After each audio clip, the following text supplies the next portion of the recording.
Hello students, आज के video में मैं स्टार्ट करूंगा दैट इज क्लास 9 साइंस का चैप्टर 10 दैट इज ग्रेविटेशन। आज का वीडियो लेक्चर नंबर 1 है। इस चैप्टर में हम लोग सीखेंगे अबाउट ग्रेविटी के बारे में। हम लोग का कोई भी चीज अगर ऊपर देखते हैं तो नीचे क्यों आता है, ठीक है, इसका रीजन हम लोग इस चैप्टर में पढ़ेंगे। और इसी के साथ साथ ये चैप्टर बहुत ही इंटरेस्टिंग है और इसमें हम लोग न्यूटन्स लॉ ऑफ ग्रेविटेशन भी पढ़ेंगे, ठीक है। और न्यूटन्स लॉ ऑफ ग्रेविटेशन का formula, difference between gravity and gravitational constant, gravity कहाँ का, उसका वैल्यू क्या होता है, वो सारा चीज हम लोग इस चैप्टर में पढ़ेंगे। तो ये चैप्टर बहुत ही इंटरेस्टिंग है, आप लोग इसको ध्यान से सुनना, ठीक है। तो सबसे पहले और इससे पहले मैं ये भी बता दूं आप लोग को, इसके पिछले वीडियो में मैंने आप लोगों को क्लास 9 साइंस का चैप्टर 1, चैप्टर 2, चैप्टर 3, चैप्टर 4 और उसी के साथ साथ चैप्टर 8 एंड चैप्टर 9 मैंने आप लोग को उसमें का हर एक चैप्टर का हर एक टॉपिक डिटेल में एक्सप्लेन किया, ठीक है। तो अगर आपको हर एक टॉपिक अच्छे से सीखना है तो आप लोग उसको मेरे यूट्यूब चैनल में जाके देख सकते हो, ठीक है। इसी के साथ साथ मैंने चैप्टर 9 का और चैप्टर 8 का जितना भी एनसीईआरटी न्यूमेरिकल क्वेश्चन था वो सारा मैंने आप लोगों को करवा दिया, एक्सप्लेन किया, ठीक है। उसका मैंने हर एक न्यूमेरिकल क्वेश्चन का वीडियो मैंने बनाया, ठीक है। तो अगर आपको न्यूमेरिकल क्वेश्चन में डाउट लगे तो आप लोग उसको भी देख सकते हो, ताकि आपका न्यूमेरिकल क्वेश्चन का कंसेप्ट इजीली क्लियर हो जाए, ठीक है। तो स्टार्ट करते हैं आज क्लास। यहाँ पे हम लोग लेक्चर 1 में सबसे पहले पढ़ेंगे ग्रेविटी के बारे में, ठीक है।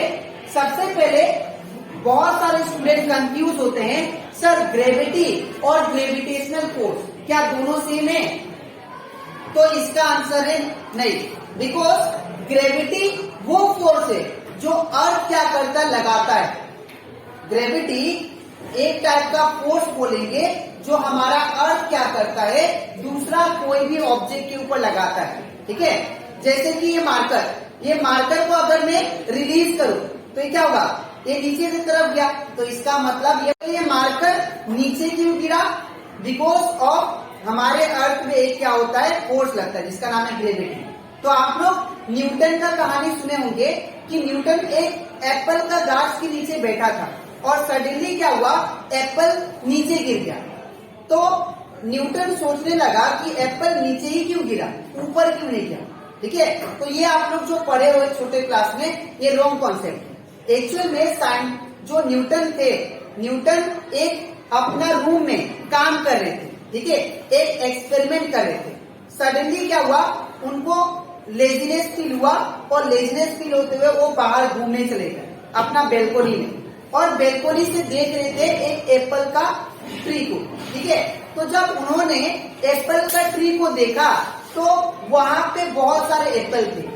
अब सडनली क्या हुआ, वो एप्पल जो था वो ट्री से एक एप्पल नीचे गिर गया, ठीक है। और गिरने के बाद फिर न्यूटन ने सोचा कि वो एप्पल नीचे क्यों गिरा, क्या रीजन है, वो ऊपर क्यों नहीं गया, एप्पल ऊपर भी तो जा सकता था ना, वो नीचे ही क्यों गिरा। तो इस सोच के वजह से न्यूटन ने क्या किया, इसको एक्सपेरिमेंटली परफॉर्म किया, बहुत सारा एग्जांपल लिया, और लेने के बाद भी कोई भी चीज ऊपर फेंको तो कहाँ आ रहा था, नीचे ही आ रहा था। तो इसका मतलब ये है कि न्यूटन ने ये बोला कि अर्थ में एक स्पेशल टाइप का फोर्स है, एक अर्थ के पास एक फोर्स है जो क्या करता है, दूसरा ऑब्जेक्ट के ऊपर फोर्स लगाता है, ठीक है, जिसको नाम दिया उसने दैट इज ग्रेविटी, ठीक है, दैट इज ग्रेविटी। तो उन्होंने बोला इस दुनिया में कोई भी चीज हो, अर्थ हमेशा कोई दूसरा ऑब्जेक्ट के ऊपर फोर्स लगाएगा और वो फोर्स का नाम क्या होगा, ग्रेविटी, ठीक है। तो आप लोग क्या लिखोगे, जो मैंने आप लोगों को समझाया मैंने डेफिनेशन भी वही लिखा, ठीक है। It is the force of attraction exerted by earth, एक ऐसा टाइप का फोर्स है जो हमारा अर्थ क्या करता है, दूसरा ऑब्जेक्ट पे लगाता है। जैसे कि मार्कर नीचे क्यों गिरा, बिकॉज ये मार्कर के ऊपर अर्थ क्या कर रहा है, फोर्स लगा रहा है, जिसके वजह से वो नीचे आ रहा है, ठीक है।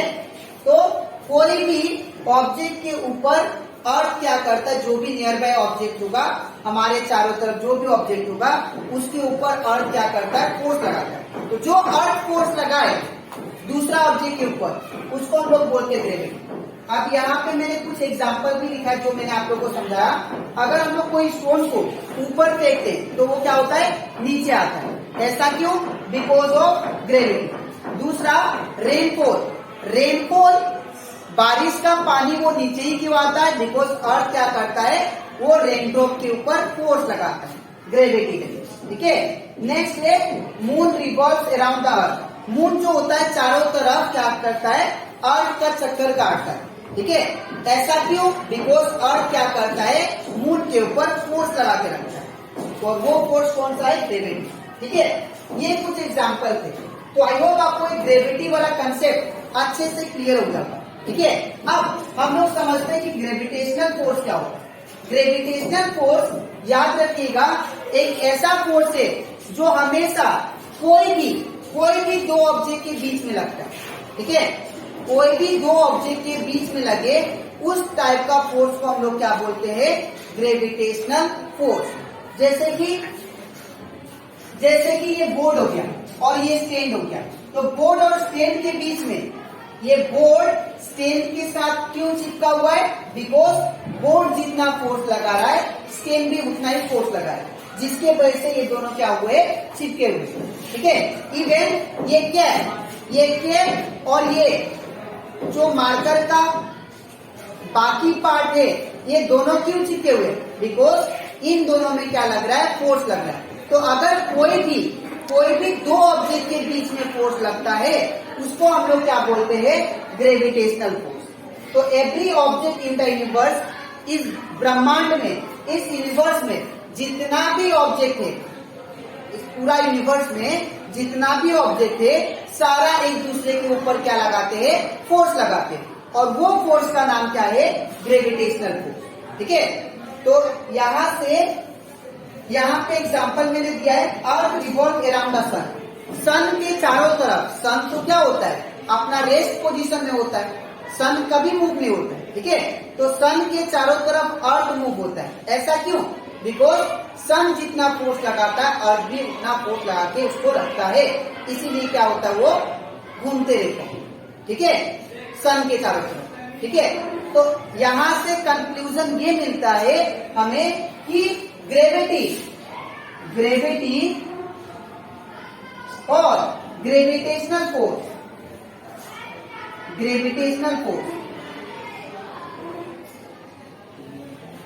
ये दोनों जो है आर डिफरेंट फोर्सेस, ये दोनों सेम फोर्स नहीं है, याद रखिएगा। ठीक है, आर डिफरेंट फोर्स। ये हमेशा जो ग्रेविटी है एक कौन सा चीज के बीच में लगता है, हमेशा याद रखिए ग्रेविटी जो होता है हमारा अर्थ जब दूसरा ऑब्जेक्ट को खींचता है तो उसको हम लोग ग्रेविटी बोलेंगे। तो ये हमेशा अर्थ और अदर ऑब्जेक्ट के बीच में लगता है, दूसरा ऑब्जेक्ट के बीच में। ठीक है, बट ग्रेविटेशनल फोर्स ये कौन सा ऑब्जेक्ट के बीच में लगता है? तो याद रखिएगा ग्रेविटेशनल फोर्स जो है वो कोई भी नॉट अर्थ ओनली, ये तो अर्थ लगाता है दूसरा ऑब्जेक्ट के बीच में, लेकिन ग्रेविटेशनल फोर्स कोई भी दो object, any force between any two object, उसको हम लोग क्या बोलेंगे, gravitational force between any two object. ठीक है, तो ये चीज आप लोग याद रखिएगा, क्वेश्चन भी आ सकता है, इज ग्रेविटी और gravitational force are the same forces? तो आंसर होगा नो, बिकॉज ग्रेविटी एक ऐसा फोर्स है जो earth, the force of attraction between earth and any object is called gravity, and the force of attraction between any two object they are known as gravitational force. ठीक है, तो यहां से I hope आपको ये gravity और gravitational force आप लोगों को अच्छे से कंसेप्ट। तो आज की वीडियो में मैंने आपको एक्सप्लेन किया दैट इज लेक्चर 1 में, दैट इज ग्रेविटी और ग्रेविटेशनल फोर्स, ये दोनों टाइप का फोर्स के बारे में। ठीक है, अब इसके नेक्स्ट वीडियो में मैं आप लोगों को that is law of gravitational force समझाऊंगा। ठीक है, लॉ ऑफ ग्रेविटेशन। अगर आपको लॉ ऑफ ग्रेविटेशन अच्छे से सीखना है तो आपको इसका नेक्स्ट वीडियो के लिए वेट कीजिए, दैट इज लेक्चर 2। ठीक है, तो आज तो इतना ही, मिलते हैं नेक्स्ट वीडियो में।